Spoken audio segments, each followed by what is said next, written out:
नमस्कार दोस्तों, GP study point के यूट्यूब चैनल में आपका बहुत बहुत हार्दिक स्वागत और अभिनंदन करता हूं। मैं डॉक्टर देव कुमार, पीएचडी इतिहास एक बार, जीआरएफ 4 बार, नेट पास। दोस्तों, UGC net history, all state set history, assistant professor, PGT और टीजीटी का ये प्रैक्टिस 387 है। तो आइए शुरू करते हैं। व्याख्या सहित आपको बेहतरीन सवाल मिलेंगे, व्याख्या सहित। ठीक है, तो आइए पहला सवाल आपके सामने हाजिर है। पहला सवाल है, भारतीय इतिहास के संदर्भ में 1884 का रुखमाबाई, ठीक है, रुखमाबाई, आपने नाम शायद नहीं सुना होगा, मुकदमा किस पर केंद्रित था? ठीक है, रुखमाबाई एक महिला का नाम था। ठीक है,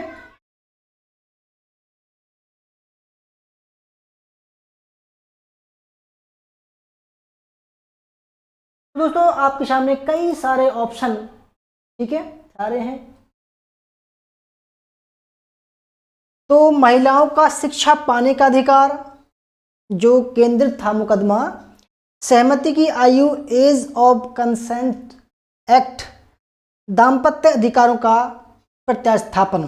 ठीक है, तो ये जो मुकदमा था 1884 का रुखमाबाई मुकदमा किस पर केंद्रित था? 3 ऑप्शन आपके सामने हैं। बहुत ही शानदार सवाल है।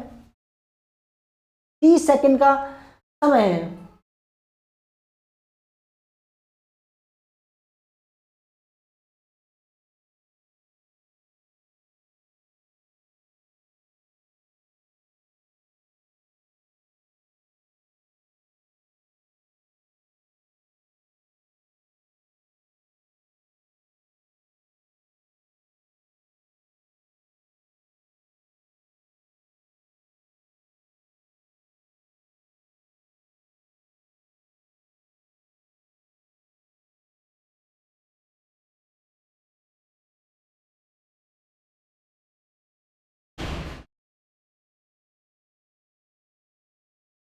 तो फ्रेंड्स आइए देखते हैं रुखमाबाई कौन थी। सबसे पहले हम इस पर चर्चा करते हैं। ठीक है, जन्म की बात करें तो 1864 में जन्म होता है इनका, और मृत्यु की बात करें तो 1955 में, यानी कि ये अंग्रेजों के शासनकाल में इनका जन्म हुआ था। ठीक है, और पिता की बात करें तो जनार्दन पांडुरंग, और माता का नाम जयंतीबाई। ठीक है, जयंतीबाई। महाराष्ट्र में इनका जन्म हुआ था, महाराष्ट्र में। ठीक है, महाराष्ट्र में दोस्तों इनका जन्म हुआ था।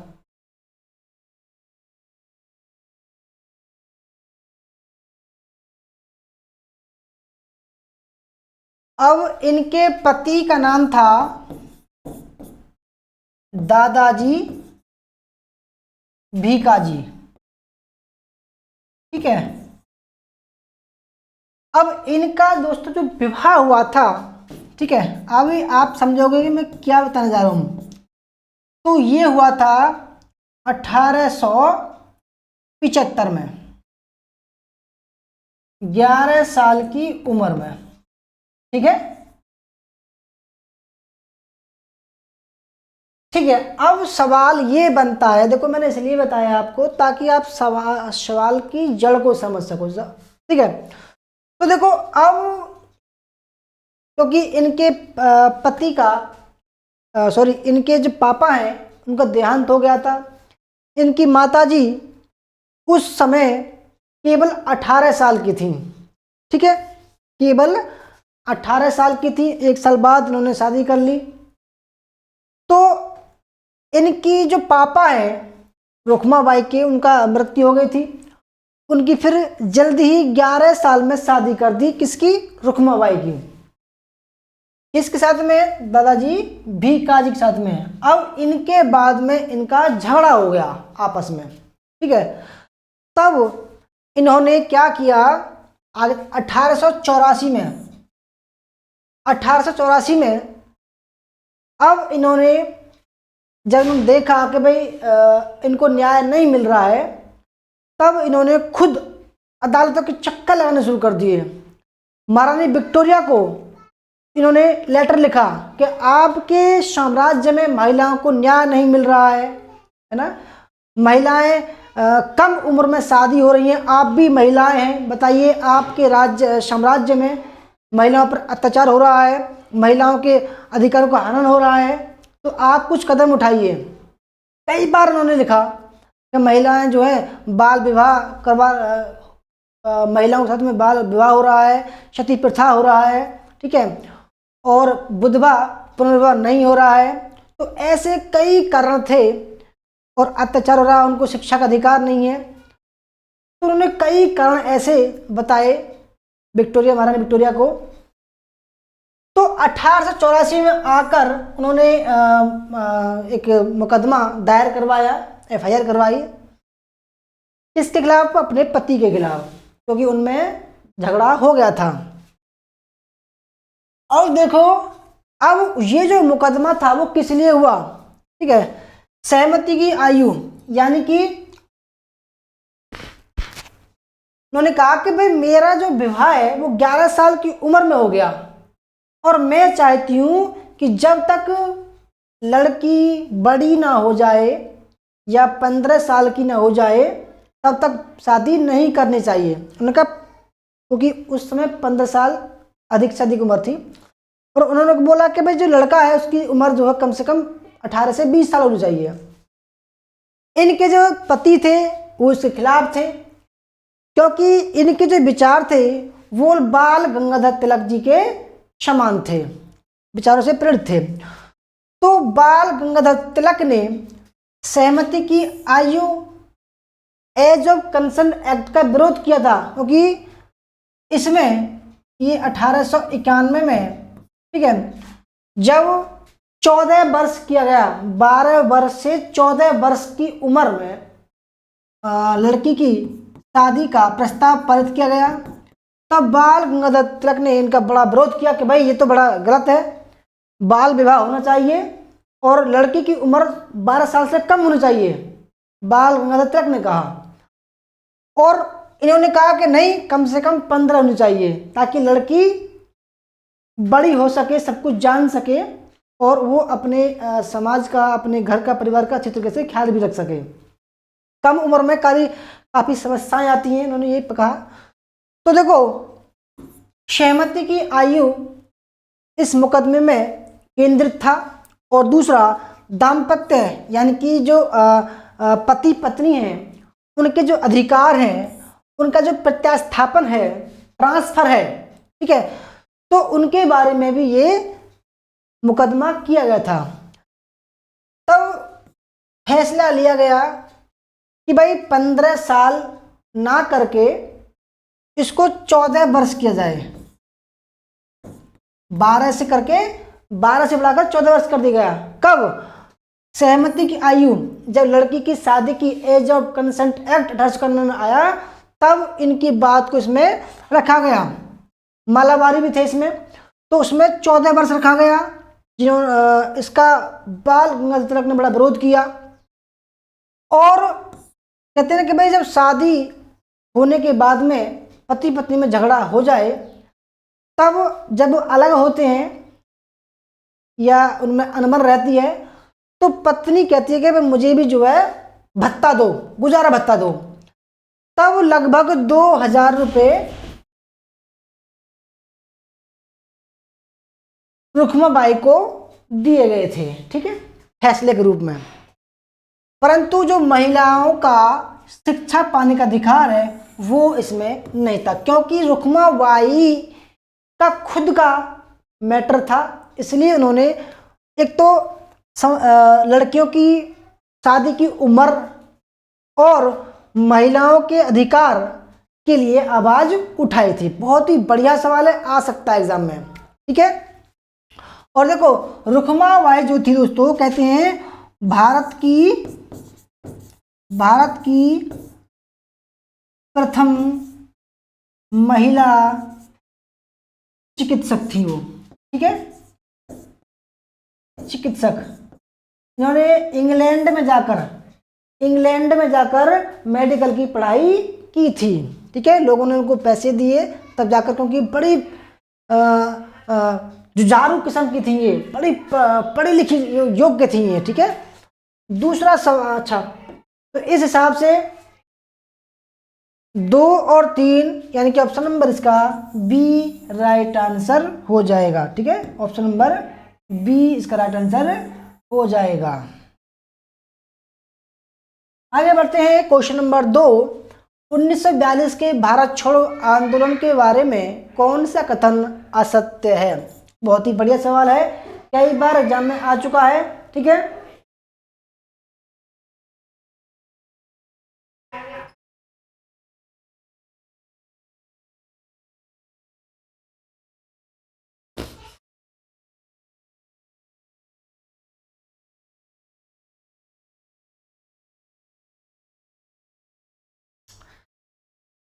दोस्तों भारत छोड़ो आंदोलन 1942 में 8 अगस्त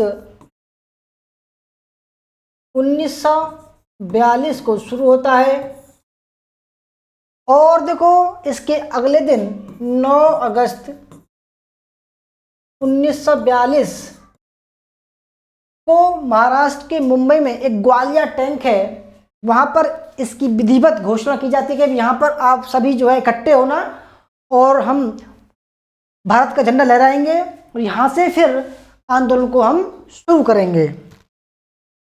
अब होता क्या है, 8 अगस्त की रात को ही जब सरकार ने देखा कि भाई उन्होंने घोषणा कर दी है और कल को लोग जुट रहे हैं, तो 8 अगस्त की रात को ही सरकार ने कांग्रेस के सभी नेताओं को गिरफ्तार कर लिया, प्रमुख नेताओं को गिरफ्तार कर लिया, ठीक है, जिनमें महात्मा गांधी भी थे, जवाहरलाल नेहरू भी थे, ठीक है, सारे को गिरफ्तार कर लिया, सबको। अब होता क्या है, फिर भी अगले दिन 9 अगस्त 1942 को इसमें जयप्रकाश नारायण जुड़ते हैं, ठीक है, और भीकाजी कामा जुड़ती हैं, अरुणा आसफ अली जुड़ती हैं, ऊषा मेहता जुड़ती हैं, ठीक है, राम मनोहर लोहिया जुड़ते हैं और बहुत सारे लोगों ने मिलकर ग्वालियर टैंक मैदान में एक झंडा लहरा दिया, तिरंगा, ठीक है, वहां से शुरुआत कर दी लोगों ने। अब अगर हम बात करें कि भाई इसका उद्देश्य क्या था, तो देखो 1939 में जब द्वितीय विश्व युद्ध शुरू हुआ, ठीक है, और जब धीरे धीरे ब्रिटेन जो मित्र राष्ट्र थे उनकी हार हो रही थी, ठीक है, शुरुआत में उनकी हार हुई परंतु परिणाम में वो जीत गए, तो धीरे धीरे उनकी हार हो रही थी। तो देखो अब भारतीयों ने देखा कि सिंगापुर से सुभाष चंद्र बोस जो है अपनी सेना लेकर आ रहे हैं और इधर इंग्लैंड हारता जा रहा है, तो भारत के लोगों ने कहा, क्योंकि जब भारत के लोगों को द्वितीय विश्व युद्ध में शामिल करने के लिए क्रिप्स मिशन आया कि भाई आप शामिल हो जाओ, अगर हम जीत जाएंगे तो आपको हम डोमिनियन स्टेट की संज्ञा देंगे, ठीक है, डोमिनियन स्टेट अधिराज्य, यानी कि आप मतलब नाम हमारा रहेगा, आपकी सरकार चलेगी। परंतु लोगों ने इसको नहीं माना, उन्होंने कहा कि अब तो भाई आर्या पार हो गया, ठीक है। इसलिए जब गांधी जी गिरफ्तार कर लिए गए तो उन्होंने कहा भारतीय स्वतंत्रता प्राप्ति के लिए, ठीक है, अब करो या मरो, कर दो, ठीक है, सब कुछ कर दो। तो लोगों ने जो है सरकारी दफ्तरों को जला दिया, लोगों ने जो है असहयोग भी किया, ठीक है, यानी कि सरकारी स्कूलों में जाना बंद कर दिया, दफ्तरों में जाना बंद कर दिया, ठीक है। लोगों ने भीषण यानी कि स्वस्फूर्त, एक नोट डाउन करना, ये जो आंदोलन था ये स्वस्फूर्त था, यानी कि किसी ने नेतृत्व नहीं किया था, क्योंकि नेतृत्वकर्ता गिरफ्तार कर लिए गए थे। तो देखो अब देखना है कि 1942 के भारत छोड़ो आंदोलन के बारे में कौन से कथन सत्य है। पहला, यह आंदोलन श्रमिक वर्ग को सामान्य तौर पर आकर्षित नहीं कर सका। दूसरा,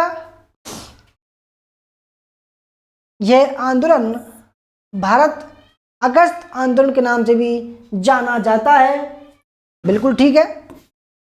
इसका नेतृत्व महात्मा गांधी जी ने किया था। देखो ये तो ठीक है दोस्तों, परंतु गांधी जी को तो इन्होंने 8 अगस्त को गिरफ्तार कर लिया था। अगर बात करें कि भाई गांधी जी के बाद में किसने नेतृत्व किया, तो किसी ने नहीं किया, स्वयं स्फूर्त था ये। क्या था ये? स्वयं स्फूर्त, यानी कि किसी ने भी नहीं किया। वैसे ये ठीक है, कोई दिक्कत नहीं है। यह एक सहज आंदोलन था, बिल्कुल ठीक है। अब देखो, यह आंदोलन श्रमिक वर्ग को, ठीक है, श्रमिक वर्ग को सामान्य तौर पर आकर्षित नहीं कर सका, जबकि ये गलत है दोस्तों, क्योंकि इसमें मजदूर लोग भी शामिल हुए थे। क्योंकि इसमें भारत में जो स्थापित है ब्रिटिश साम्राज्य, उसको उखाड़ फेंकने के लिए लोगों ने आह्वान किया था, लोगों ने विद्रोह कर दिया था, आर्या पार करने के मूड में थे। क्योंकि उन्होंने कहा, गांधी जी ने कहा था कि भाई स्वतंत्रता प्राप्त करने के लिए अब करो या मर दो, डू या डाई कर दो, ठीक है, क्योंकि इनको हमें भगाना है। क्योंकि अब इनकी द्वितीय विश्व युद्ध में हार हो रही है। अब ये बहुत सुनहरा मौका है इनको भगाने का यहाँ से, क्योंकि इनका ध्यान द्वितीय विश्व युद्ध की तरफ है। अभी हार रहे हैं, उधर सुभाष चंद्र बोस भी अपनी सेना लेकर आ रहे हैं। तो भाई ऐसा करो, बहुत सुनहरा मौका है। क्योंकि देखो 1895 में इथोपिया ने इटली को हराया, 1905 में जापान ने रूस को हराया, तो हम भी हरा सकते हैं इनको, भगा दो इनको सालों को। तो इन्होंने जो है, बहुत खतरनाक आंदोलन था ये। तो ये जो कह रहा है कि आंदोलन श्रमिक वर्ग को सामान्य तौर पर आकर्षित नहीं कर पाया, दोस्तों ये गलत है, क्योंकि सभी लोग इसमें शामिल हुए थे, ठीक है, ना जाति ना धर्म देख कर शामिल हुए थे, सब शामिल हुए थे। क्वेश्चन नंबर 3 पर देखते हैं।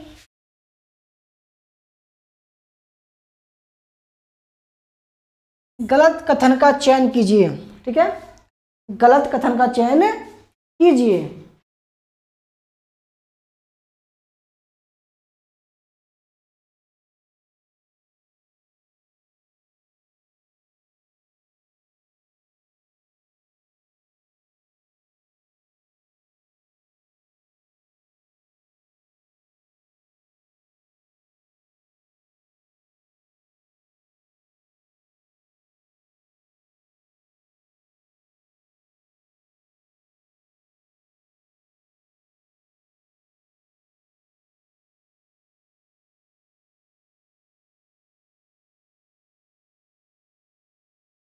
देखो बहुत ही बढ़िया सवाल है।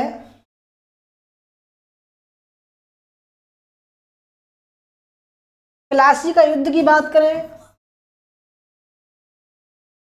तो 1757 में हुआ, ठीक है। बक्सर की बात करें तो 1764 में हुआ। 1764 के बक्सर के युद्ध को समाप्त करने के लिए 2 संधि हुई, ठीक है। पहली संधि के अनुसार क्लाइव प्लस शाह आलम द्वितीय, शाह आलम द्वितीय, ये हुई थी 12 अगस्त 1765 में, इलाहाबाद संधि, ठीक है। दूसरी संधि के तहत क्लाइव प्लस अवध का नवाब शुजाउद्दौला,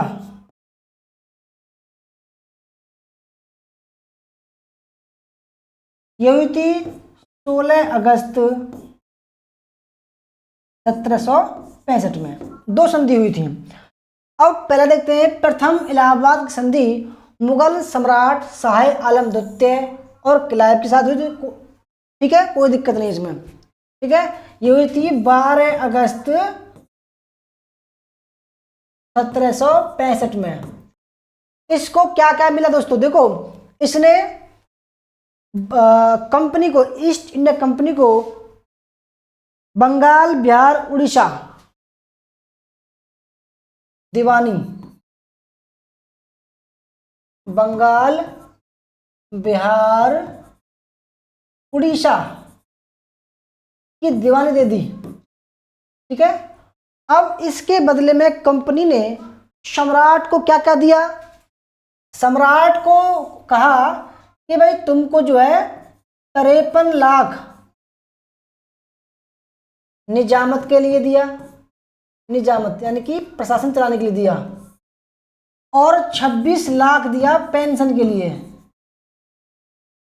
क्योंकि ये पेंशनर पेंशन के दिया। ठीक है, पेंशनर बन गया था पहला। ठीक है, दूसरा, इस संधि पत्र में हस्ताक्षर शाह आलम द्वितीय, बंगाल नवाब नजमुद्दौला एवं क्लाइव के थे। बिल्कुल ठीक है जी, में कोई डाउट नहीं है। ठीक है, देखो इस संधि में हस्ताक्षर जो हुए थे वो शाह आलम द्वितीय के हुए थे। ठीक है, और बंगाल नवाब नजमुद्दौला के हुए थे, क्योंकि सिराजुद्दौला का बेटा था, सॉरी मीर जाफर का, और क्लाइव के थे। ठीक है, दूसरा। ठीक है, तीसरा, इलाहाबाद की द्वितीय संधि अवध के नवाब शुजाउद्दौला और क्लाइव के बीच हुआ था। बिल्कुल ठीक है, ये 16 अगस्त 1765 में हुआ था। ठीक है, अब इसको क्या हुआ दोस्तों, इसको नवाब को इलाहाबाद प्लस कड़ा के प्रदेश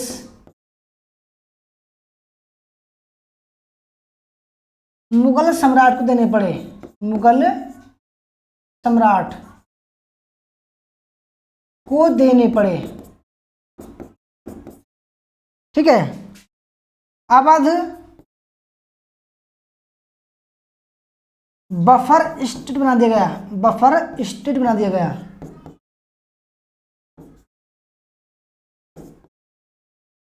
ठीक है, तीसरा। ठीक है, चौथा, इस संधि पत्र में हस्ताक्षर शाह आलम द्वितीय, अवध के नवाब शुजाउद्दौला और क्लाइव के मध्य। ये गलत है, क्योंकि देखो दूसरी जो संधि हुई थी उसमें केवल और केवल अवध के नवाब शुजाउद्दौला और क्लाइव की मध्य हुई थी।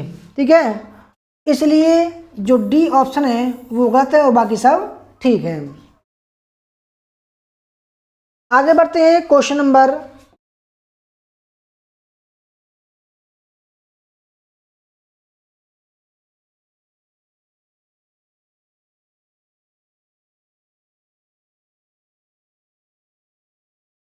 4 पर चलते हैं। भारत में उग्रवाद की उत्पत्ति के कारण नहीं माने जा सकते हैं। उग्रवाद मतलब होता है दोस्तों क्रांतिकारी, क्रांतिकारी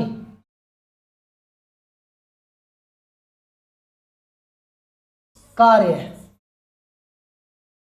अंग्रेजों के खिलाफ, भारतीयों के खिलाफ नहीं, अंग्रेजों के खिलाफ। ठीक है, इसको आतंकवाद करना सही गलत है। ठीक है, तो भारत में उग्रवाद की उत्पत्ति के क्या कारण थे?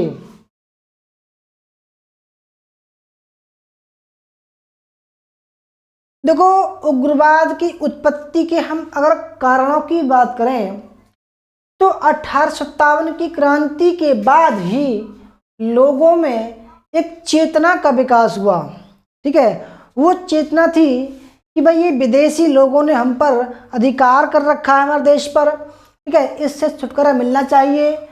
और दूसरा ये था कि इन्होंने हमारे देश को, इनके जो इतिहासकार थे, ब्रिटिश इतिहासकार, जो समाजवादी इतिहासकार थे, इन्होंने हमारे देश के लोगों को, समाज को कहा कि भाई ये तो सपेरे हैं, लुटेरे हैं। ठीक है, इनका कोई अस्तित्व नहीं है, ये जो है बर्बर जाति के लोग हैं, इन पर राज्य करना अच्छी बात है, इनको हम सभ्य बना रहे हैं।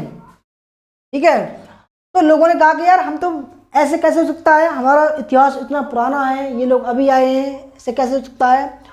बहुत सारे ऐसे लोग थे, तो लोगों ने देखो इनके खिलाफ क्रांतिकारी कदम उठाने शुरू कर दिए। ठीक है, और देखा जाए तो 1905 के बंगाल विभाजन तक आते आते उन्हें इतना कुछ कर दिया था कि लोगों में इनके खिलाफ नफरत भर गई, और लोग चाहते थे कि किसी भी तरीके से अंग्रेजों को भगाया जाए, इनसे छुटकारा मिल सके। ठीक है, तो अब देखो, अब जो इथोपिया था, इथोपिया एक छोटा सा राज्य है, इथोपिया ने इटली को हराया 1895 में। जापान ने रूस को हराया, ठीक है, 1905 में।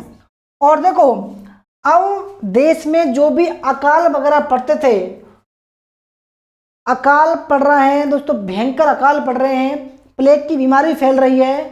सरकार को करना था कि भाई लोगों की सहायता करनी चाहिए थी, परंतु इसकी विपरीत कार्य किया। लोगों ने नफरत की आग, चिंगारी भड़क गई कि यार ये तो हमारे देश के नहीं है, ये हमारे लिए नहीं बनाए हैं, मतलब ये जो हमारे फायदे का कोई भी काम नहीं करते, ये केवल हमें लूटते हैं, ये हमारे खिलाफ कार्य करते हैं, ये हमको केवल मारना चाहते हैं, ये हमारी सभ्यता को नाश कर देंगे। इसलिए लोगों में भयंकर गुस्सा आ गया, लोग इनसे छुटकारा चाहते थे। अब भाई अगर अब इन्होंने क्या क्या धीरे धीरे दोस्तों हमारे देश के संसाधनों को नाश कर दिया, हमारे सभ्यता को नाश कर दिया, धार्मिक क्षेत्र में हस्तक्षेप कर दिया इन्होंने, राजनीति में कर दिया, ठीक है, सामाजिक में कर दिया। लोग त्राही त्राही कर रहे थे, लोग इनसे छुटकारा पाने की हर संभव प्रयास कर रहे थे दोस्तों। ठीक है, प्लेग फैल गया। लोगों ने दोस्तों सोचा कि भाई अब सरकार थोड़ा सा रहमत करेगी, दया करेगी, परंतु इनके लोगों ने घर में घुस घुस कर लोगों को बाहर निकाला और महिलाओं के साथ अत्याचार किया, बलात्कार किया। लोग बड़े परेशान हो गए, भाई यार क्या होगा बताओ। अकाल पड़ गया, लोगों ने सोचा कि भाई सरकार जो है लगान कम कर देगी, ठीक है, और राहत सामग्री देगी, परंतु लगान बढ़ा दिया गया, उल्टा उल्टा कर दिया गया। लोग बहुत परेशान हो गए, लोगों ने खेती छोड़ दी, और जो लगान नहीं चुका पाए वो भाग गए, उनके जो बच्चे गुलाम बना लिए गए। तो पहला ऑप्शन देखते हैं, भारतीय विश्वविद्यालय अधिनियम आने से लोगों में ज्ञान का बड़े रूप में प्रसारित होना। क्या ये उग्रवाद की उत्पत्ति कारण थे?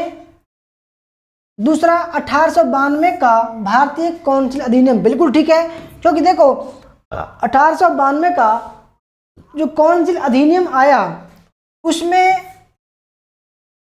मताधिकार का नियम, मताधिकार यानी कि जो परिषद थी, केंद्रीय परिषद, विधान परिषद, उसमें बैठने का तो अधिकार दिया गया, उनमें सवाल पूछने का तो अधिकार दिया गया, वो सीमित, परंतु मत देने की जब बारी आती थी किसी विधेयक के खिलाफ तो उनको वो अधिकार नहीं दिया गया था। इसके खिलाफ उनमें बड़ा रोष हुआ कि भाई हम आपने सदस्यता बना लिए, परंतु हम अपनी बात कैसे कहेंगे, आपके अगर आप गलत कर रहे हैं तो उसको हम अपना वोट देकर ही तो कह सकते हैं गलत है आपका।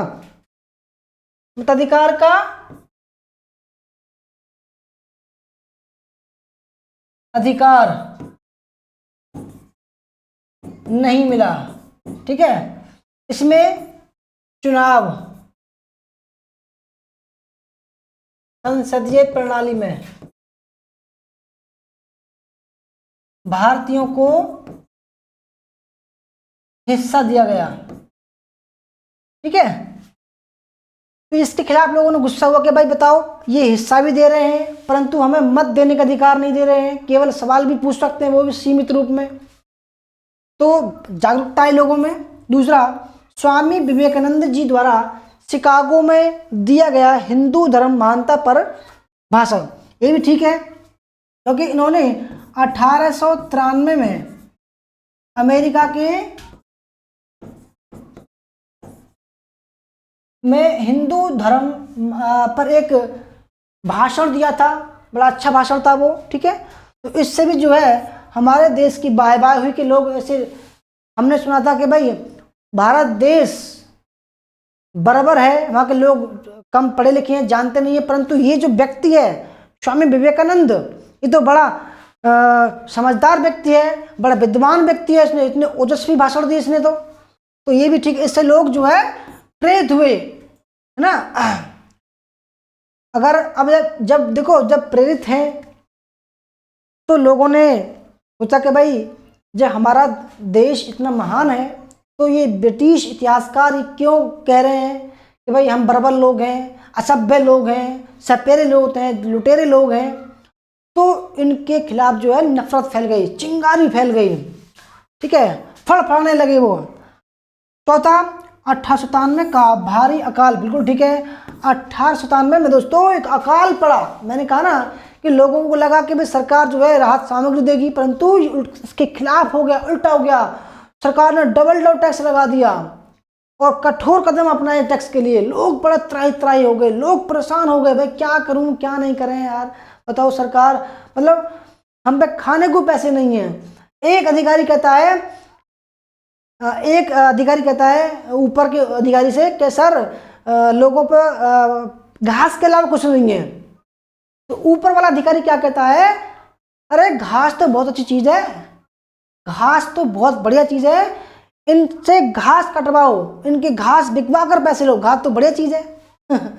मतलब घास खाने का इनको खा रहे थे लोग बाग। बंबई में प्लेग फैल गया दोस्तों, बंबई में प्लेग फैल गया और अधिकारियों ने लोगों के घर में घुसकर बहन बेटी के साथ में अत्याचार किया, बलात्कार किया। इतना अत्याचार दोस्तों प्लेग के कारण फैला, लोगों में गुस्सा फैल गया, उग्रवादी आ गई। अंग्रेजों की शासन करने की भारतीयों के साथ देवी नीति का प्रयोग।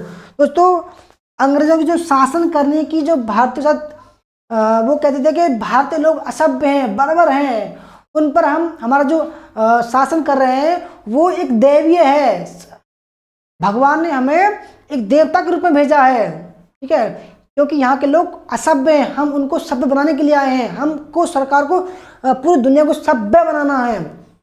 इसलिए लोग भड़क गए, यार ये क्या व्यवस्था है, बताओ क्या सरकार, भगवान ने हमको ऐसे भेजा है। उनका ये झूठ मूठ कपोल वाली भाषा बात करते हैं, इनको यहाँ से भगाना चाहिए, लोगों को जागरूकता फैलाई लोगों ने, ठीक है। तो ऐप भी ठीक है। जो गलत है दोस्तों वो ऑप्शन नंबर ए गलत है, क्योंकि देखो भारत में उग्रवाद की जो उत्पत्ति के कारण है वो भारतीय विश्वविद्यालय अधिनियम आने से लोगों को ज्ञान के बड़े रूप में प्रसारित होना ये नहीं था, और बाकी सब ठीक है, ठीक है। और देखो अगर बात करें 1904 में थॉमस रैले इसके अध्यक्ष थे, अध्यक्षता में, ठीक है। बहुत ही बढ़िया सवाल दोस्तों बता लेके आया हूं मैं आज।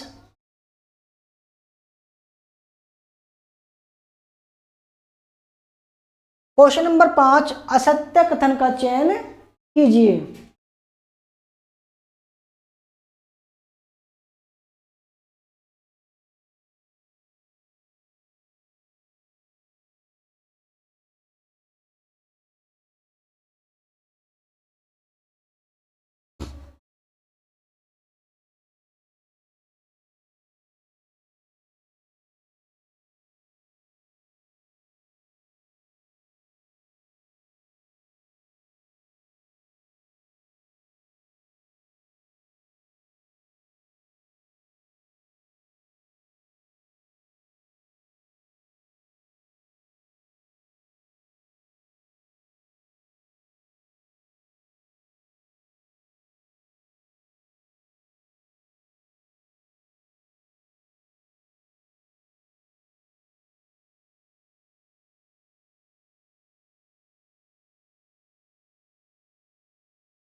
तो फ्रेंड देखो, चंद्रशेखर आजाद जी के बचपन का नाम चंद्रशेखर तिवारी था।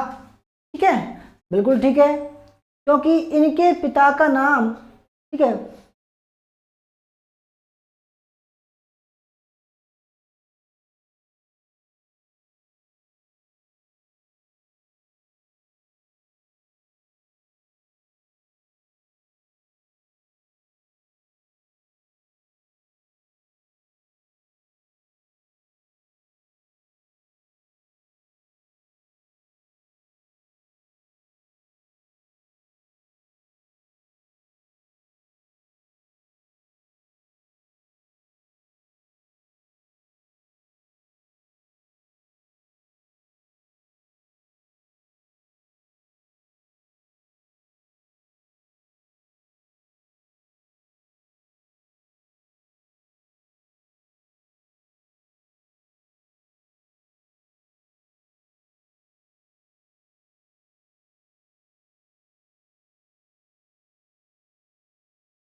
इनके पिता का नाम था दोस्तों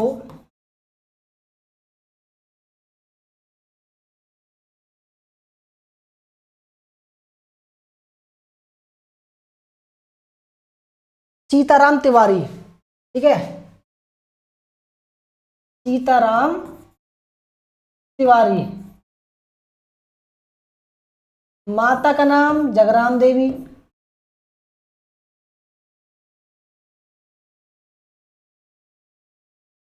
जन्म की बात करें तो 23 जुलाई 1906 में, और मृत्यु की बात करें तो 27 फरवरी 1931। स्थान अल्फ्रेड पार्क,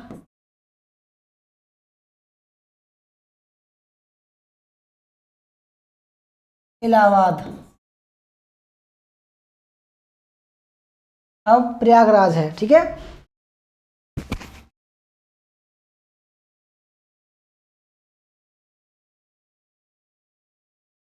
देखो उनके पिताजी का नाम सीताराम तिवारी था, तो उनके बचपन का नाम क्या होगा दोस्तों? चंद्रशेखर तिवारी। बिल्कुल ठीक है। दूसरा, HSRA के पैम्पलेट में हस्ताक्षर बलराम नाम से किया करते थे। बिल्कुल ठीक है, बिल्कुल ठीक है दोस्तों। HSRA का मतलब क्या है? HSRA यानी कि देखो, जब इन्होंने देखा कि हमारा देश गुलामी में ग्रसित है, अंग्रेजों ने हम पर शासन कर रखा है, तो इन्होंने सबसे पहले 13 साल की उम्र में असहयोग आंदोलन में भाग लिया। ठीक है, 13 साल की उम्र में असहयोग आंदोलन में भाग लिया। जब ये पकड़े गए तो इन पर कोड़े मारे गए, इन पर कोड़े मारे गए, इनको नंगा किया गया, कोड़े मारे गए। तब इन्होंने कहा कि भारत माता की जय, भारत माता की जय। दोस्तों, जब मैंने इनको पढ़ा, बड़ा मुझे अफसोस हुआ कि यार बताओ, ऐसे लोग थे ये। मुझे खुशी भी हुई कि चलो ऐसे क्रांतिकारी लोग पैदा हुए हमारे देश में। कि देखो, कहते हैं, जवाहरलाल नेहरू कह रहे थे, कहते हैं कि भाई एक ऐसा बच्चा 13-14 साल का था जो पिट रहा है, कोड़े खा रहा है, और खाते खाते बोला है भारत माता की जय, भारत माता की जय। और दोस्तों, उस पर कोड़े तब तक बरसाए गए जब तक चंद्रशेखर आजाद जी बेहोश नहीं हो गए हों। मतलब इतना इतना देश प्रेम था, इतने अंग्रेजों के खिलाफ नफरत थी, राष्ट्र प्रेमी थे ये। तो इन्होंने दोस्तों क्या किया, अब ये जब छोड़ दिए गए क्योंकि बच्चे थे, तब इन्होंने HRA, हिंदुस्तान रिपब्लिकन एसोसिएशन, ठीक है, HRA का मतलब है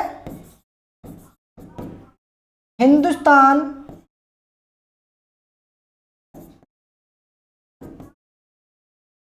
रिपब्लिकन एसोसिएशन, ठीक है। अब इसमें अशफाक उल्ला खां, राजेंद्र लाहिड़ी भी थे, ठीक है। अब जब इनकी मृत्यु हुई तो 1928 में दिल्ली के फिरोजशाह कोटला मैदान में इन्होंने कहा कि जो भी दल वगैरह हैं, जो भी भारत में दल हैं, सबको एक कर दो, और इन्होंने सबको एक कर दिया, एक दल बनाया HSRA, क्योंकि जो एस है इसमें वो है सोशलिस्ट। तो अब हिंदुस्तान सोशलिस्ट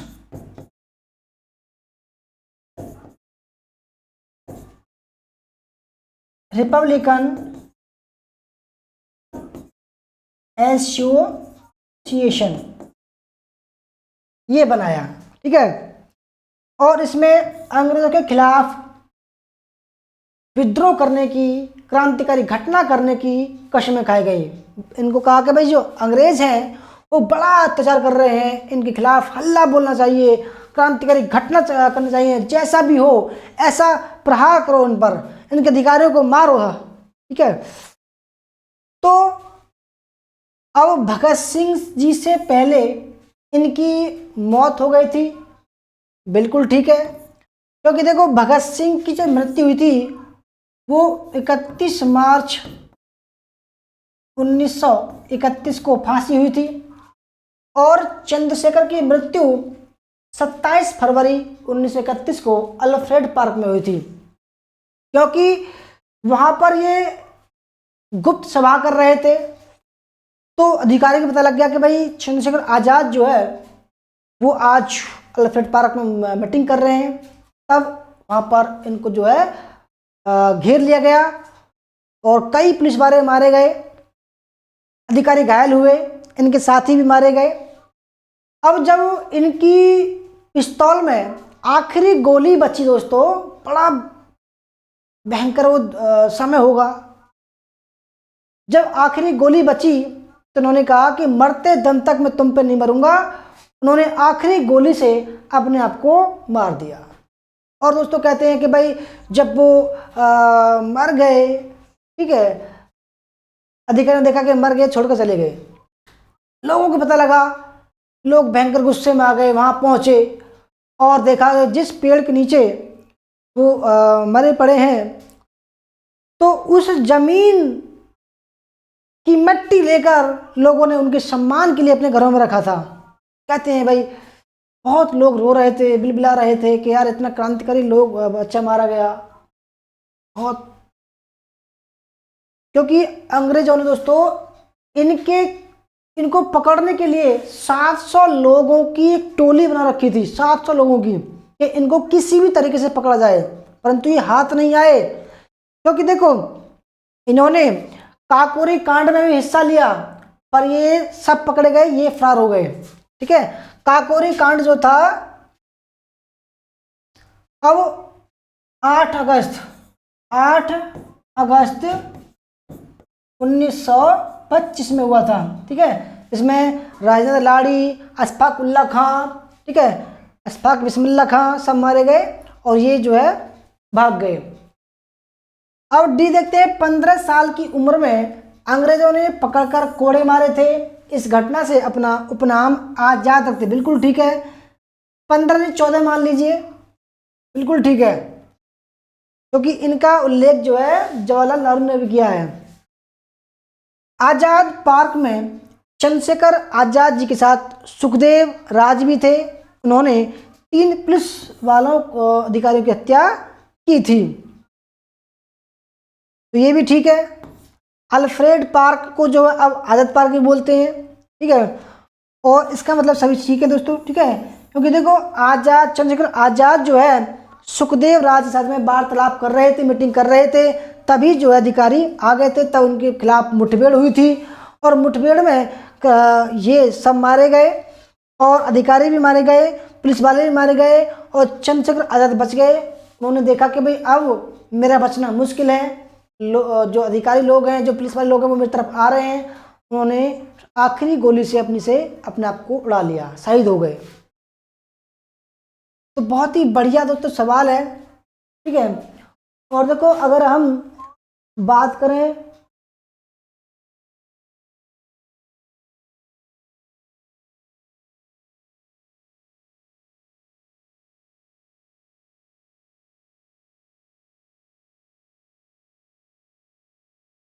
और देखो जो पैम्पलेट था उसका नाम था द रिव्यूलेशन, रिव्यूलेशन, ठीक है। इन्होंने काकोरी कांड में हिस्सा लिया, सैंडर्स को मारने में इनका हाथ था, ठीक है।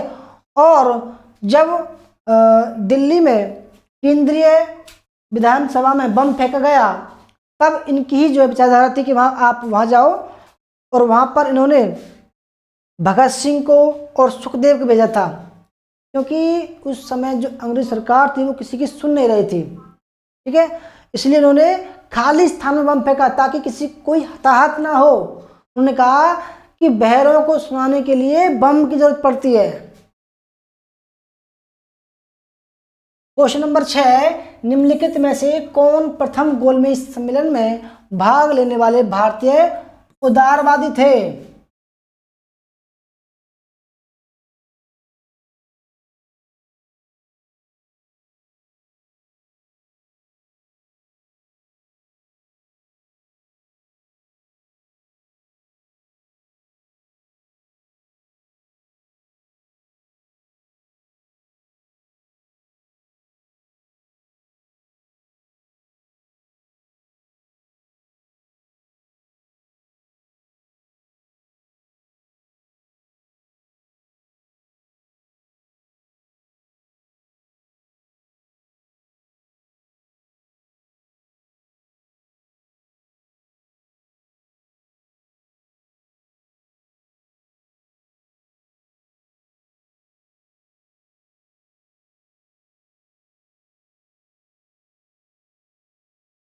देखो दोस्तों, साइमन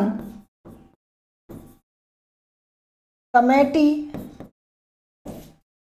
की रिपोर्ट के अनुसार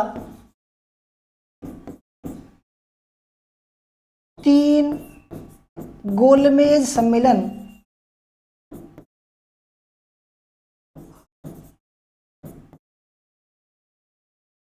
आयोजित हुए,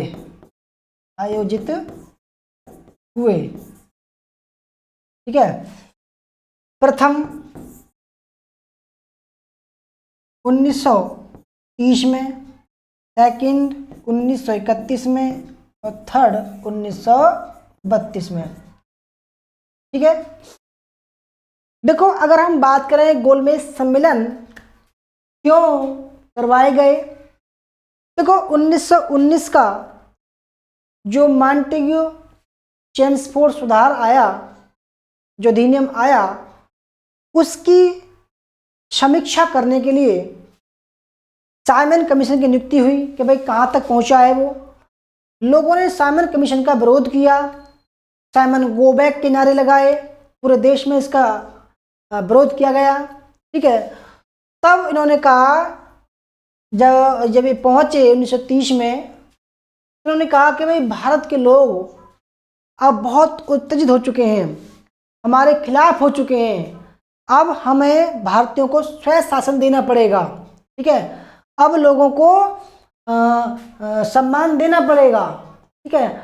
अब नमक यात्रा जब इन्होंने सविनय अवज्ञा आंदोलन शुरू किया, तब उनको लगा कि भाई अब देश के लोग, भारतीय लोग एक हो रहे हैं, अब ये झंडा बुलंद कर रहे हैं, आवाज़ उठा रहे हैं, अब हमारा जो राज्य है, ब्रिटिश राज है, वो ज़्यादा दिन तक नहीं टिकेगा, हमें अगर लंबा चलाना है शासन तो भारतीयों को सम्मान देना पड़ेगा, स्वयं शासन देना पड़ेगा, इनको अधिकार देने पड़ेंगे। तब ब्रिटिश सम्राट जेम्स प्रथम ने, ठीक है, ब्रिटिश सम्राट जेम्स प्रथम ने आज्ञा दे दी कि ठीक है भाई, तुम अब जो है गोल में सम्मेलन कर लो। तो अध्यक्षता किसने की? प्रथम की अध्यक्षता रैमजे मैकडोनाल्ड, ये प्रधानमंत्री था उस समय। ठीक है, और ये जो शुरू हुआ था वो 27 नवंबर, प्रथम शुरू हुआ 27 नवंबर 1930 को, और जनवरी 1931 में ये खत्म हुआ। ठीक है, अब इसमें भारत के लोगों को आमंत्रित किया गया, जिसमें अगर हम बात करें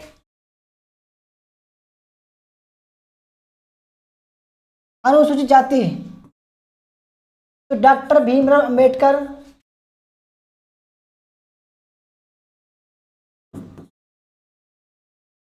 ठीक है, हिंदू महासभा से,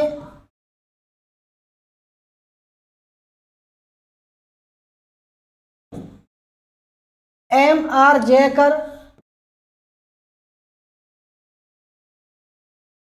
ठीक है, M.R. जयकर, इसके अलावा B.S. मुंजे,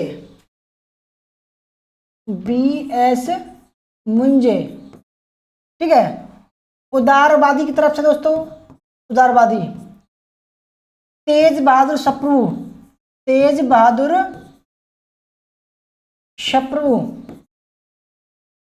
इसके अलावा B.S.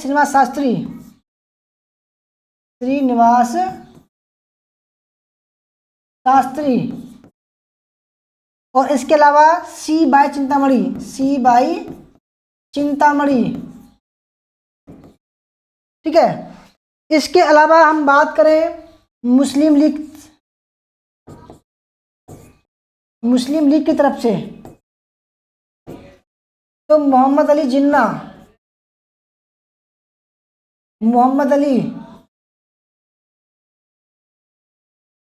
ठीक है,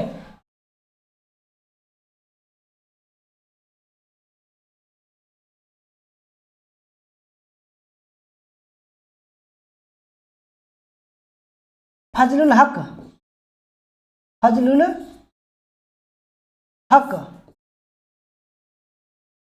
आगा खां,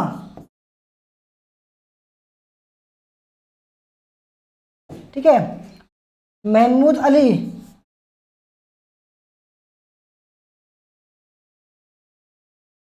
ये जो दोस्तों इसमें शामिल थे।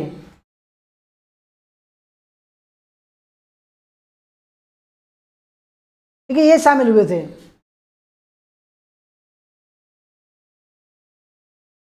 और अगर हम बात करें सिखों की ओर से,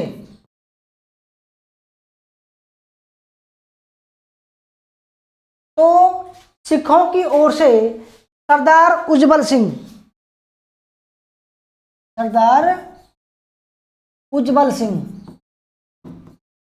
शामिल हुए थे। ठीक है, तो अब बताइए, तो भारतीय उदारवादी कौन थे? उदारवादी तेज बहादुर सप्रू भी थे, B.S. श्रीनिवास शास्त्री भी थे, सी बाई चिंतामणि भी थे, और जो M.R. जयकर थे वो हिंदू महासभा के थे। हिंदू महासभा, कांग्रेस की तरफ से कोई नहीं गया था। तो इसमें 1, 2 और 4, option number C right answer है। ठीक है, ऑप्शन नंबर 3। आगे बढ़ते हैं, क्वेश्चन नंबर 7। कथन ए कहता है 1928 में लाहौर में लाला लाजपत राय के नेतृत्व में साइमन कमीशन का विरोध आयोजित किया गया था। कारण, साइमन कमीशन में एक भी भारतीय सदस्य नहीं था। दोस्तों, गठन हुआ उसका 1927 में, भारत आगमन हुआ इसका 1928 में। इसकी रिपोर्ट जो आई 1930 में आई। देखो, विरोध किस बात पर था? जिस कमेटी को भारत का भविष्य तय करना हो, जिस कमेटी को ये देखना हो कि भारत में चल क्या रहा है, ठीक है, भारत के सामाजिक क्षेत्र में क्या चल रहा है, आर्थिक क्षेत्र में क्या चल रहा है, ठीक है, धार्मिक में क्या चल रहा है, और लोग कितने जागरूक हो रहे हैं, राजनीति क्या है, उसका भविष्य क्या होगा, जमीनी हकीकत क्या है, उसको तय करने के लिए एक कमीशन बनाया गया जिसका नाम था साइमन कमीशन। भारतीयों को दोस्तों सबसे बड़ा बात ये लगी कि जिस कमेटी को भारत का भविष्य तय करना हो उसमें एक भी भारतीय ना हो तो ये कैसे संभव है।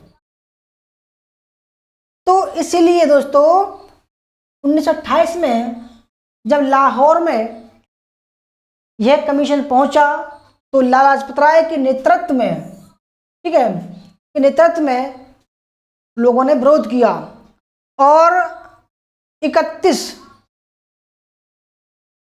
30 अक्टूबर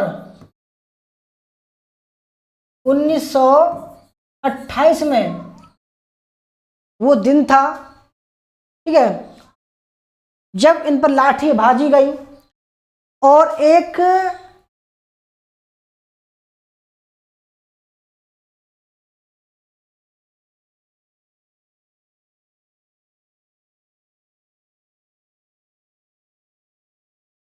और देखो जनरल सैंडर्स, क्योंकि जब लाहौर में भारी भीड़ थी, भारी भीड़ जब इसका विरोध कर रही थी तो सैंडर्स ने कहा कि लाठीचार्ज कर दो। लाठीचार्ज कर दिया, लोगों के सिर फूट गए, बड़ा अत्याचार किया गया। तो एक अफसर था स्कॉट, स्कॉट नाम का अधिकारी, स्कॉट ने लाला जी पर लाठियों के भयंकर प्रहार कर दिए, लाठियों से प्रहार कर दिया, जिससे वो गहरी चोट लगी उनको। और 17 दिन बाद 17 नवंबर 1928 को उनकी मृत्यु हो गई। उन्होंने कहा कि मेरी शरीर पर लगी एक एक छड़ी ब्रिटिश साम्राज्य के अंत में आखिरी कील साबित होगी।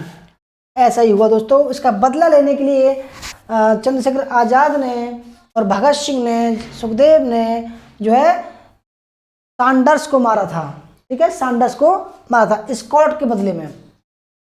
तो पहला भी ठीक है, दूसरा भी ठीक है, जिससे option number A right answer हो जाएगा। आगे बढ़ते हैं, क्वेश्चन नंबर 8। महात्मा गांधी ने हिंद स्वराज में रेलवे की आलोचना की क्योंकि रेलवे है पहला प्लेग जीवाणु का वाहक, बार बार पड़ने वाले अकालों का साधन, समाज में वर्गभेद बढ़ाने के लिए उत्तरदायी, दुर्घटना का वाहक।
फ्रेंड्स, 1909 में गांधी जी इंग्लैंड से अफ्रीका जा रहे थे।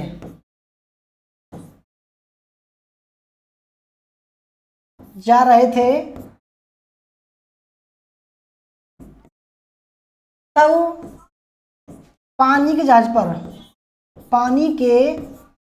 जहाज पर हिंद स्वराज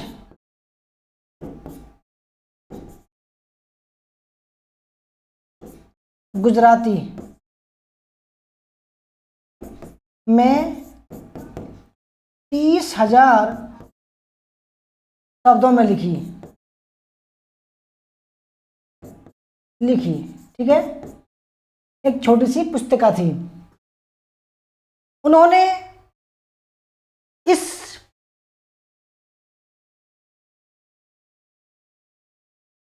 उन्होंने लिखा कि बंगाल विभाजन कैसा हुआ, कांग्रेस उसके कार्यकर्ता कैसे हैं, ठीक है, स्वराज क्या है, अशांति और संतोष क्या है, ठीक है, हिंदुस्तान की दशा कैसी है, रेलवे के बारे में लिखा, शिक्षा के बारे में लिखा, ठीक है, गोला बारूद के बारे में लिखा, मशीनों के बारे में लिखा, ठीक है, मशीनों रेलवे के बारे में लिखा, छुटकारा कैसे मिल सकता है अंग्रेजों से, ये लिखा, ठीक है, शिक्षा और संप्रदाय सत्याग्रह, ठीक है, हड़ताल वगैरह के बारे में लिखा, इटली और हिंदुस्तान के बारे में लिखा, और प्लेग यानी कि जो रेलवे है उसको मशीनों है, जो मशीन है आधुनिक मशीन, उसमें उन्होंने लिखा कि जो प्लेग है, जो रेलवे है वो प्लेग का वाहक है, यानी कि महामारी का वाहक है। उन्होंने कहा कि जो रेलवे है उससे प्लेग फैल रहा है।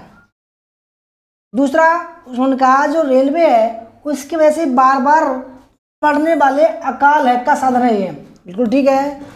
उन्होंने कहा कि जो रेलवे है वो समाज में वर्गभेद बढ़ाने के लिए उत्तरदायी है, जबकि दुर्घटना में का बाहर नहीं था, क्योंकि दुर्घटना उस समय कम होते थे, क्योंकि कम रेलवे थी।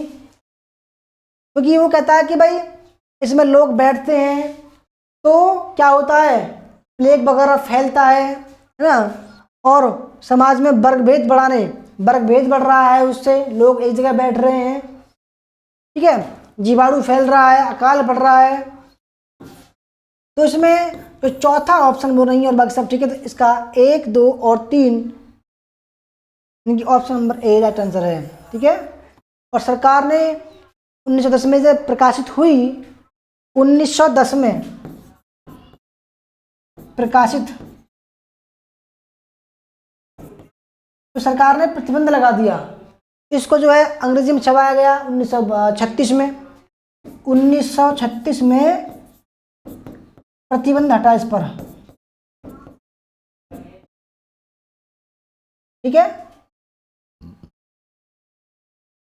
आगे बढ़ते हैं, क्वेश्चन नंबर 9, निम्नलिखित में से किन दलों की स्थापना डॉक्टर भीमराव अम्बेडकर ने की थी। पहला है peasants and works party of India, all India schedule caste federation, independent labour party. तो कौन कौन सी स्थापना डॉक्टर भीमराव अम्बेडकर ने की थी।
तो फ्रेंड देखो, peasants of workers party of India, इसकी स्थापना 13 जून 1948 में की थी। और स्थापित हुआ था वो नाना पाटिल,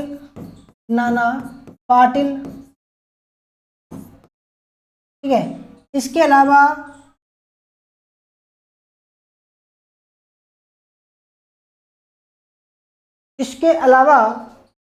केशवराव जेधे,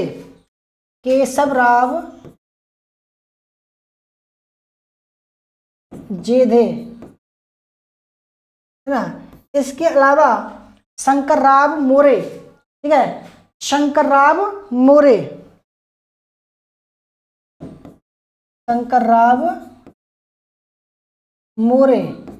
और इनके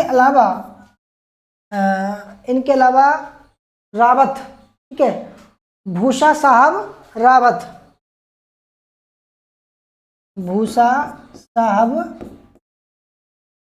रावत थे। इसमें 10,000 सदस्य जुड़े, 10,000 सदस्य थे इसमें। अगर हम बात करें all India schedule caste federation, इसको SCF भी बोलते हैं, ठीक है। तो इसकी स्थापना डॉक्टर भीमराव अंबेडकर ने की थी 1942 में।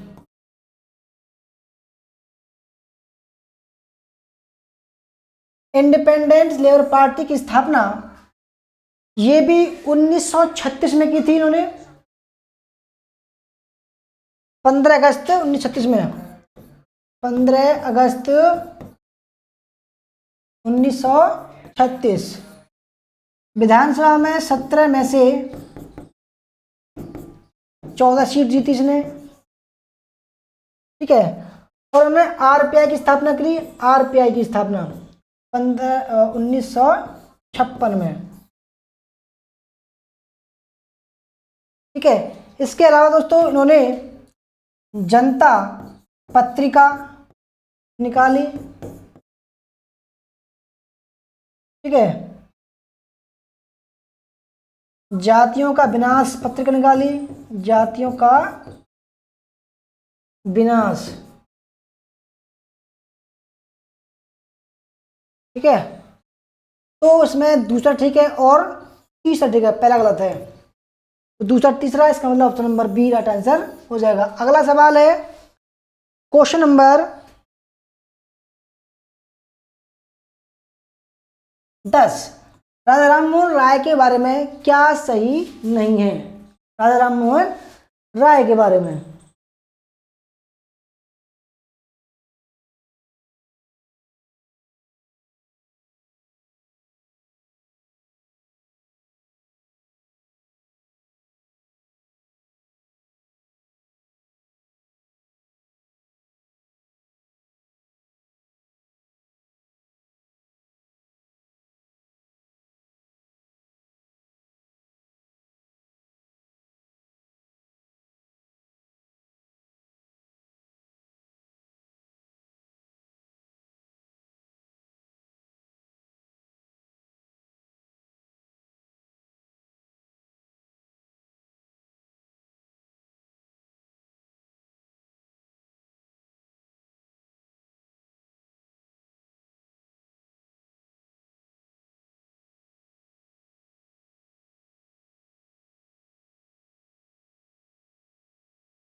फ्रेंड देखो, राजा राममोहन राय, ठीक है, इनके अगर हम जन्म की बात करें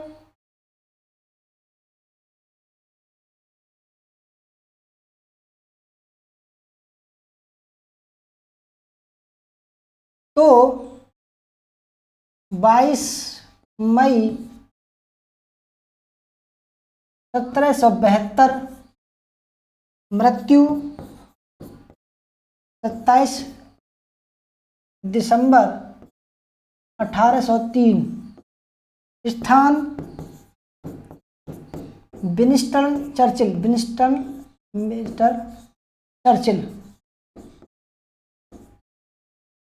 इंग्लैंड, लंदन,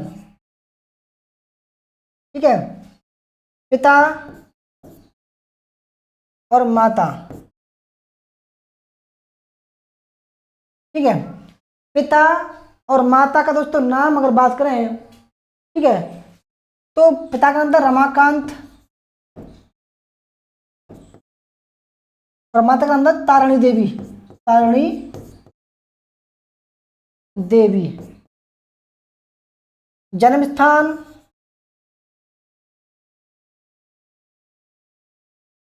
बंगाल।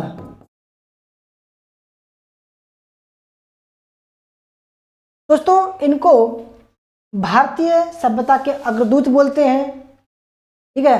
भारतीय पुनर्जागरण के दूत, अग्रदूत बोलते हैं इनको। आधुनिक भारत का जनक, आधुनिक भारत का जनक भी बोलते हैं, ठीक है। ब्रह्मा समाज की स्थापना की इन्होंने, ब्राह्मणिकल मैगनीज की स्थापना की, बंग दूत की स्थापना की। इसके अलावा इन्होंने संवाद कौमुदी निकाला, ठीक है, संवाद कौमुदी अखबार, मिरातुल अखबार निकाला।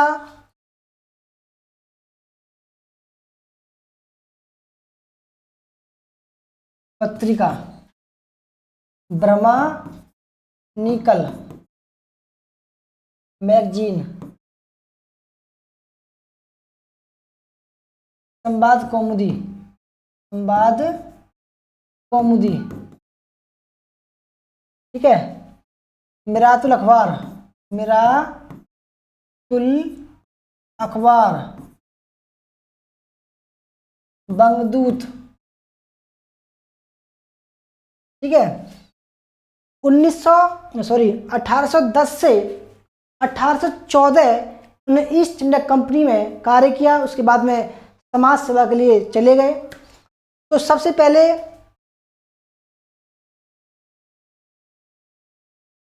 ब्रह्मा सिद्धांत, ब्रह्मा सिद्धांत दोस्तों ने निकाला, ठीक है। तब इन्होंने देखो इन्होंने शिक्षा के लिए कार्य किया, सती प्रथा के लिए कार्य किया, बाल विवाह के लिए कार्य किया, जातिवाद के लिए कार्य किया है, जातिवाद और शिक्षा, सती प्रथा, बाल विवाह, जाति विवाह, जाति व्यवस्था और विधवा पुनर्विवाह के बारे में कार्य किया।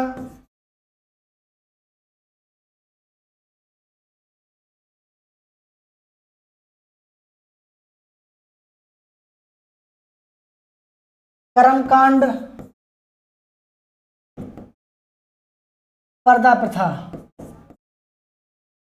के लिए काम किया, ठीक है। अब देखते हैं सवाल, राजा राममोहन राय के बारे में क्या सही नहीं है। इन्होंने पुनर्जन्म के सिद्धांत में विश्वास नहीं किया, लेकिन आत्मा की अमरता में विश्वास किया था। बिल्कुल ठीक है, क्योंकि देखो इन्होंने पुनर्जन्म के सिद्धांत में विश्वास नहीं किया क्योंकि कर्मकांड को नहीं मानते थे, लेकिन आत्मा की अमरता में विश्वास किया था।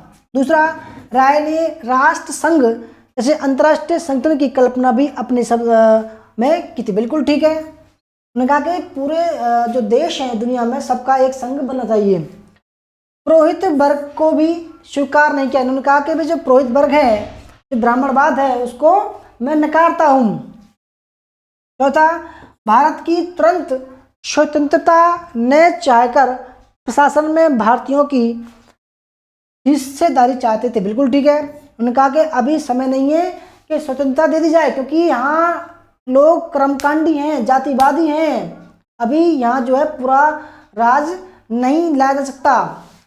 और चौथा, ब्रह्मा समाज में प्रत्येक रविवार को चर्चा होती थी दोस्तों, ठीक है।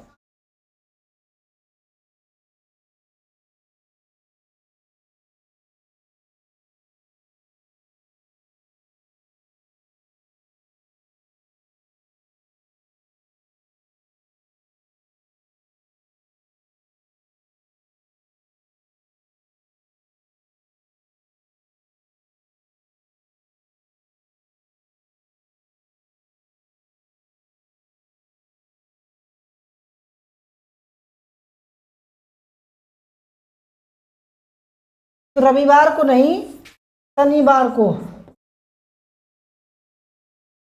चर्चा होती थी, इसलिए ई गलत है और बाकी सब ठीक है। क्वेश्चन नंबर 11 है, भारतीय स्वतंत्रता आंदोलन के संबंध में गलत कथन की पहचान करिए।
तो फ्रेंड पहले देखते हैं, मिदनापुर के अनुशीलन समिति की स्थापना से ज्ञानेंद्र नाथ बसु संबंधित थे। ठीक है, तो पहला ठीक है।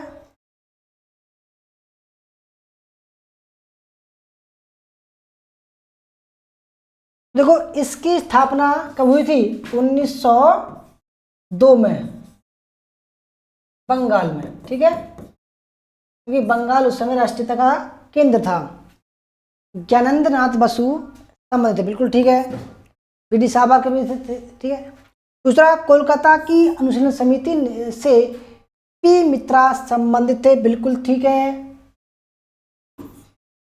सैयद अहमद खान ने अंजुमन ए मोहिशबान ए वतन नामक समिति का गठन किया था, ये गलत है। तो अभिनव भारत की स्थापना से सार्वजनिक संबंध, बिल्कुल ठीक है।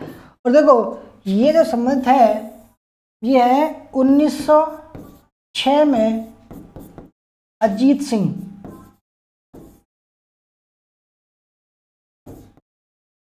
ठीक है, ऑप्शन नंबर सी गलत है और बाकी सब ठीक है।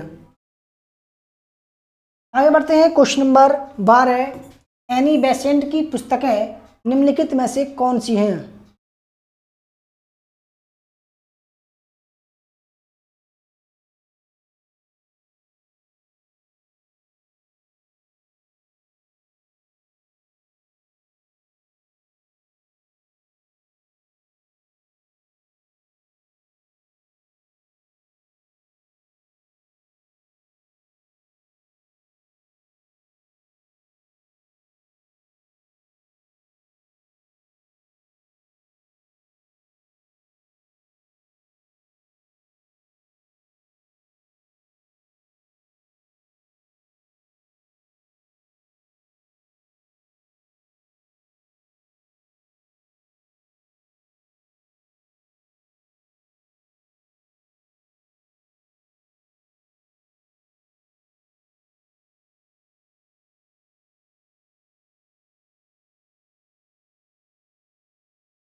तो फ्रेंड देखो, अगर हम बात करें एनी बेसेंट की,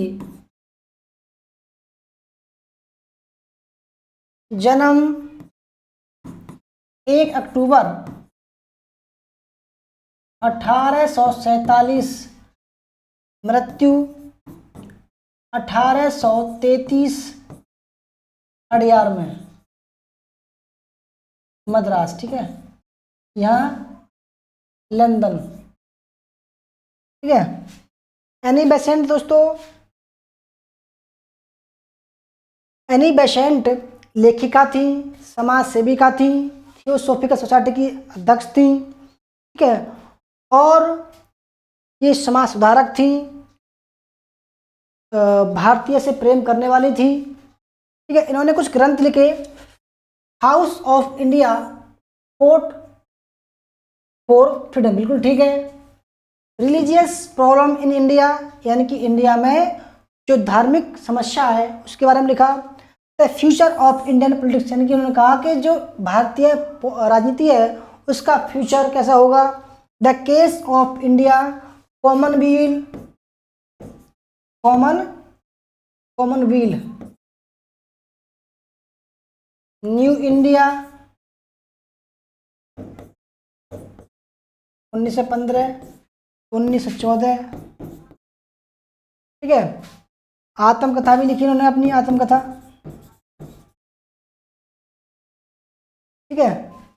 और इन्होंने दोस्तों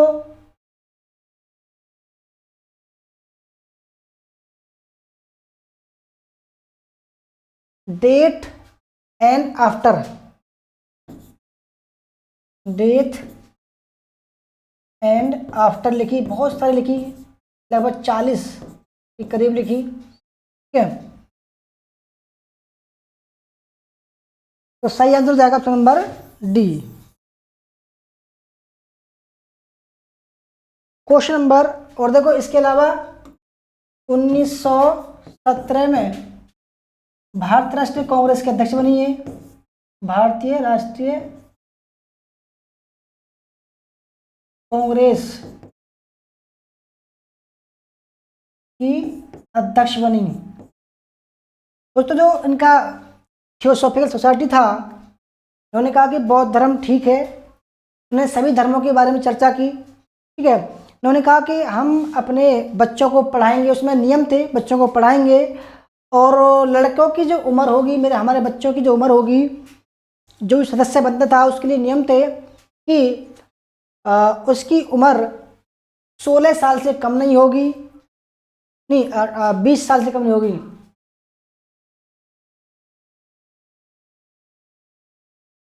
उन्होंने कहा कि मैं 20 साल नहीं, 18 साल, 18 साल से कम नहीं करूँगा, और लड़की की उम्र की जो शादी है वो 16 साल से कम नहीं होनी चाहिए, ठीक है।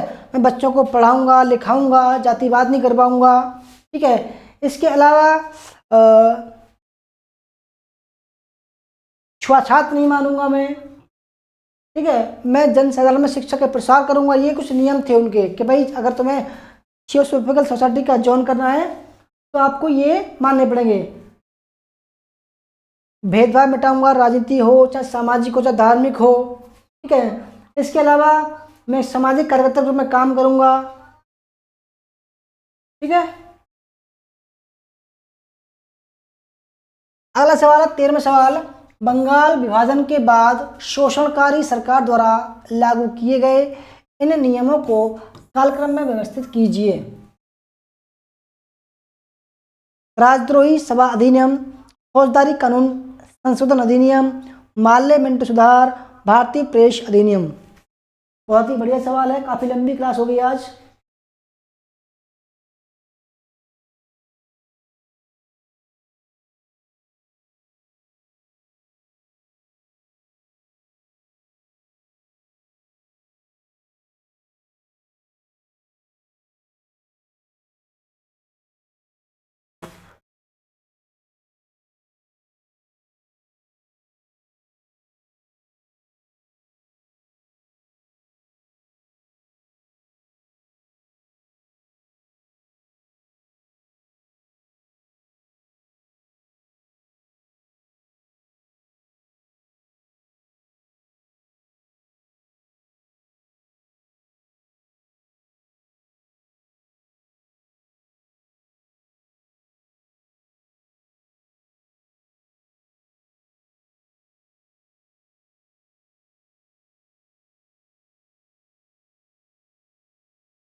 देखो, राजद्रोह सभा अधिनियम 1917 का रोलेक्ट एक्ट, रोलेक्ट एक्ट, उसका ही दूसरा नाम था राजद्रोही सभा अधिनियम, जिसके तहत किसी को भी शक के दायरे के अंदर गिरफ्तार किया जा सकता था, क्योंकि उनको लग रहा था कि ये जो समय है, अंग्रेजों को लग रहा था कि ये जो समय है ये राष्ट्रवाद का चरम है। इसको कम करने के लिए, राष्ट्रवाद को कम करने के लिए ये राजद्रोह या रोलेक्ट एक्ट पास किया गया, ठीक है, ताकि किसी को भी शक के दायरे में होने पर गिरफ्तार किया जा सके। इसमें ना कोई अपील थी, ना कोई दलील थी, ना कोई वकील था, ठीक है, ना सुनवाई थी, केवल 2 साल तक गिरफ्तारी। फौजदारी कानून संशोधन अधिनियम 1908। देखो, 2 कानून होते हैं, फौजदारी और दीवानी। फौजदारी में किसी को चोट पहुंचाना, जख्म देना किसी को, ठीक है, किसी पर अत्याचार करना।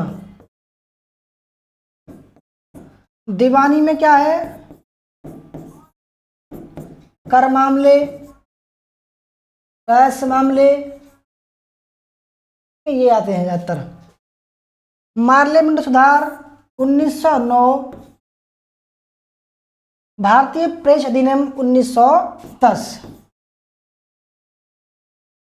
ठीक है। तो इसमें देखो, बी 1908, फिर 1909, सी, फिर डी, फिर 1, 2341।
दोस्तों, राजद्रोही सभा अधिनियम ये 17 वाला नहीं है, फिर है ये 1908 वाला,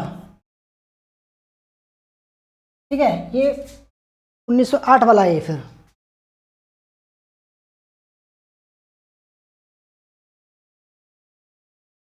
जो सबसे पहले हुआ था ये, ठीक है, सबसे पहले यही हुआ था, तो सबसे पहले यही हुआ था, ठीक है। फिर हो जाएगा, क्योंकि जब बंगाल में राष्ट्रवाद के खिलाफ लोगों ने बंगाल विभाजन के खिलाफ विद्रोह शुरू किया, तो सबसे पहले राजद्रोही सभा अधिनियम पारित किया गया, ठीक है, पहला। फिर फौजदारी कानून संशोधित अधिनियम पारित किया गया,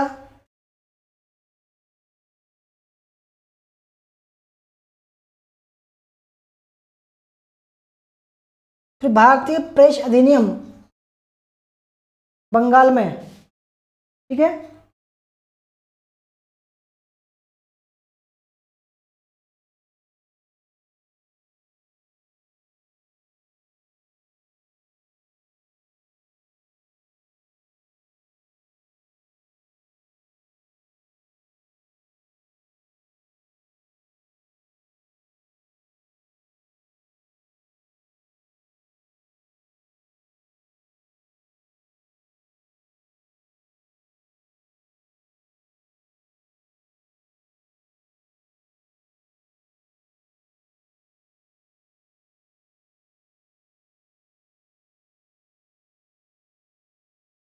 फिर तीसरा आएगा, फिर चौथा आएगा, ये बन रहा है दोस्तों 1234। तो इसमें आ जाएगा 3 और 4, ऑप्शन नंबर सी। आगे बढ़ते हैं क्वेश्चन नंबर 14। मार्ले मिंटो सुधार के संबंध में गलत कथन की पहचान कीजिए। बहुत ही बढ़िया सवाल है, ठीक है। 40 सेकंड का समय मिल रहा है कमेंट करने के लिए आपको।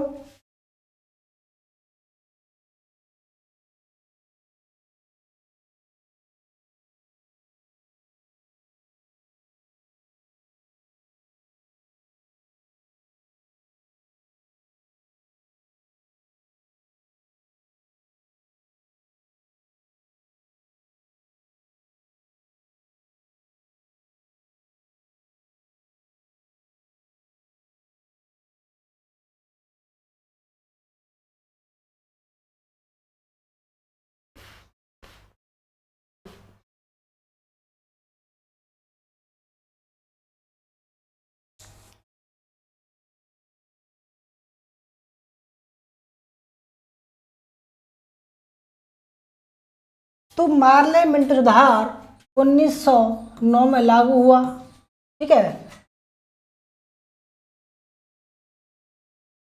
मार्ले इस समय सचिव था, मिंटो इस समय वायसराय था, ठीक है।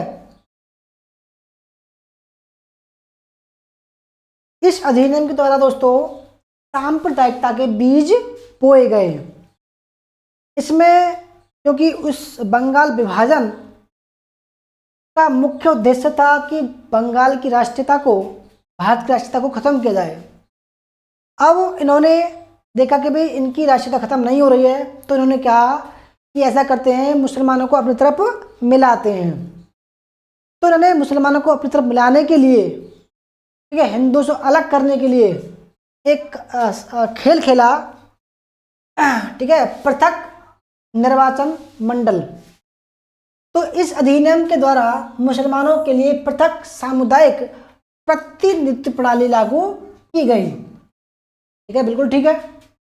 दूसरा, गवर्नर जनरल की कार्यकारिणी में एक भारतीय सदस्य को नियुक्त करने की व्यवस्था की गई, बिल्कुल ठीक है ये भी, ठीक है। इन्होंने कहा कि भाई अब जो है ऐसा करते हैं कि भारतीयों को थोड़ा बहुत हिस्सा देंगे अब, ठीक है, थोड़ा बहुत अपनी भारतीय गवर्नर जनरल की कार्यकारिणी में एक सदस्य की नियुक्ति करेंगे। तीसरा, केंद्रीय और प्रांतीय विधान परिषदों में निर्वाचित सदस्यों की संख्या में वृद्धि कर देंगे, बिल्कुल ठीक कर दी, ठीक है। चौथा, प्रांतीय विधान परिषदों में पहले की तरह ही सरकारी बहुमत विद्यमान रहा। ये गलत है तो विद्यमान नहीं था, ठीक है। प्रांतीय विधान परिषदों में पहले की तरह ही सरकारी बहुमत विद्यमान नहीं था, उसमें कुछ गैर सरकारी भी आदमी रखे गए थे। तो ऑप्शन नंबर डी गलत है, बाकी सब ठीक है। आखिरी सवाल, निम्नलिखित में 57 ईस्वी के भारतीय विद्रोह का कारण क्या नहीं था? 57 की क्रांति का कारण नहीं था, क्या नहीं था?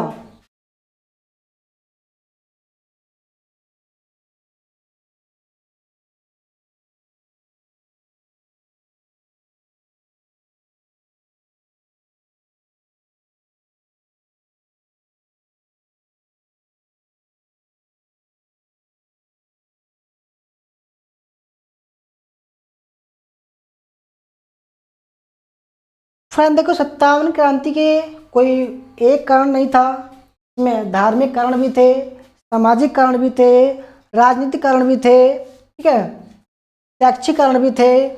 और इसमें अगर हम बात करें तात्कालिक कारण, इसमें एनफील्ड राइफलों में जो चर्बी लगे कारतूस थे उनको लगाना तात्कालिक कारण था, ठीक है।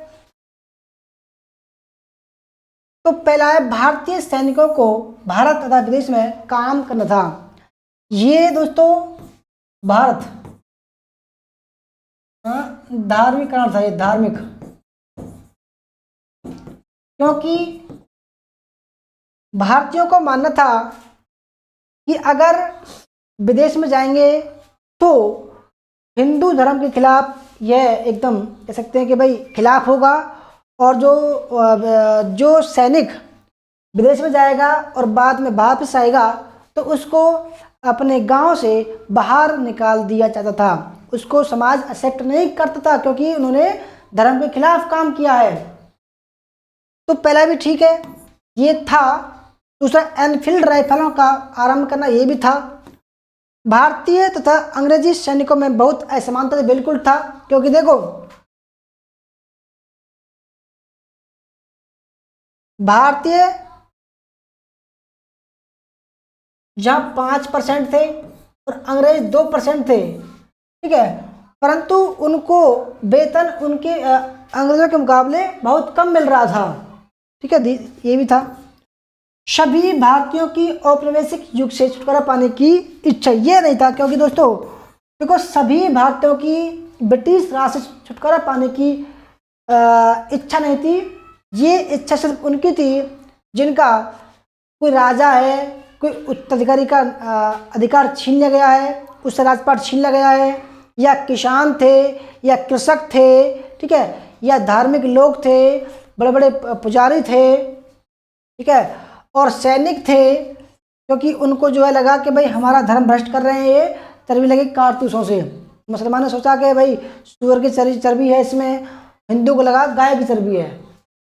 तो देखो उन्होंने कहा कि भाई जो औपनिवेशिक युग है उससे छुटकारा पाने के लिए कुछ लोगों ने, सभी लोगों ने नहीं, क्योंकि देखो जो मध्यम वर्ग था, मध्यम वर्ग उसने साथ नहीं दिया, शिक्षक जो शैक्षिक वर्ग था, शिक्षित वर्ग था, उसने साथ नहीं दिया,